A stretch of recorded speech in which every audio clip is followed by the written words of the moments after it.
वो लड़की जो कभी वापस नहीं आई।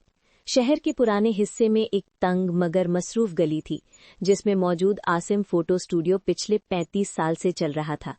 आसिम अपनी खामोश तबीयत, पुरानी कैमरों की कलेक्शन और अजीब सी आदत के लिए मशहूर था। वो कभी किसी तस्वीर को फाड़ता या जाया नहीं करता था।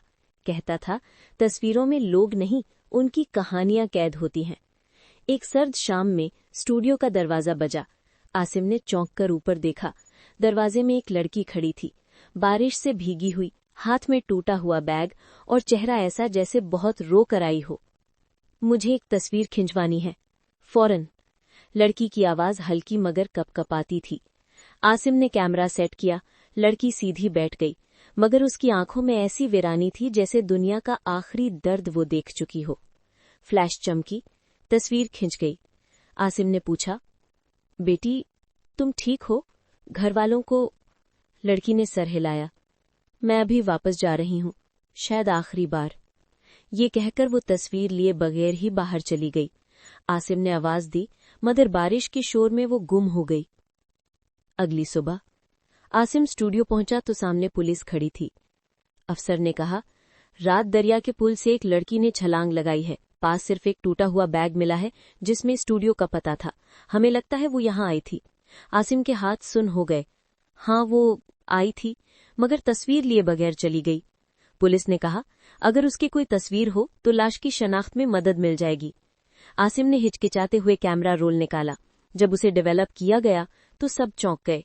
लड़की की तस्वीर पूरी तरह वाज़ेह थी, मगर एक चीज गैर मामूली थी।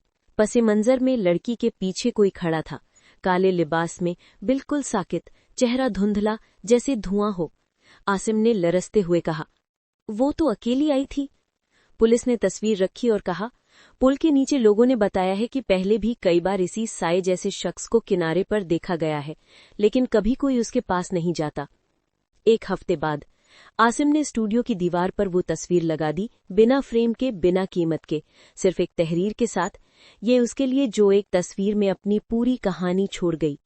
रात को वो देर तक बैठा रहा। अचानक दरवाजा हिला जैसे किसी ने दस्तक दी हो। जब खोला तो बाहर कोई नहीं था, मगर फर्श पर वही लड़की की तस्वीर पड़ी थी और पीछे एक नया जुमला लिखा हुआ था, मैं वापस आ गई हूं, बस देखने के लिए कि आपने वायदा निभाया या नहीं। आसिम ने खौफ से दरवाजा बंद किया, मगर दीवार पर लगी तस्वीर हिलने लगी थी, जैसे कोई अंदर से बाहर आने की कोशिश कर रहा हो।